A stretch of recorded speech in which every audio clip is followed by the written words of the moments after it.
The word that we're focusing on this week is heaven. And you can see a little picture of an artist trying to figure out, what does heaven look like?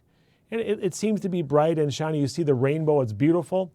But you also see that it's mainly about Jesus welcoming us in. So if you can take that picture and picture yourself in Jesus' arms, that's a really good picture of heaven. It's one of my favorite pictures of heaven, but we really have a hard time picturing exactly what it is.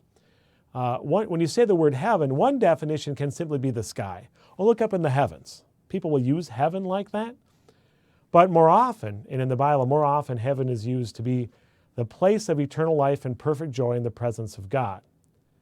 And when we say the place, we're not really talking necessarily about a physical, real location.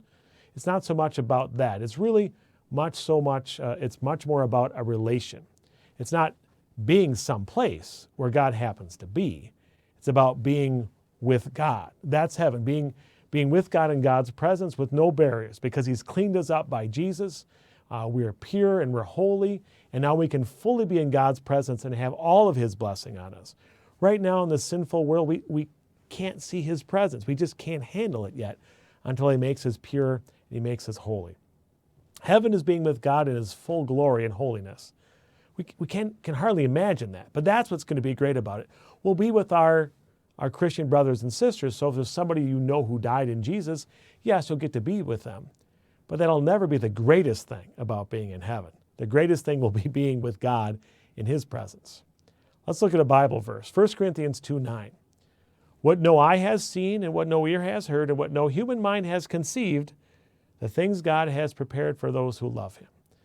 So that's reminding us that what we've seen and heard and what we can even think of isn't really what heaven's going to be like. We really can't grasp it because God is so great and marvelous and we're so used to sin. So it's going to be better than we expect. And God tries to give us pictures and analogies and types that we know, but we got to trust it's just going to be plain good. We can't fully imagine heaven, but we can trust that God's going to make it awesome because we know He will, because He loves us in Jesus. And that's why it's great to say heaven and think about heaven, because Jesus has given it to us, a place with God forever.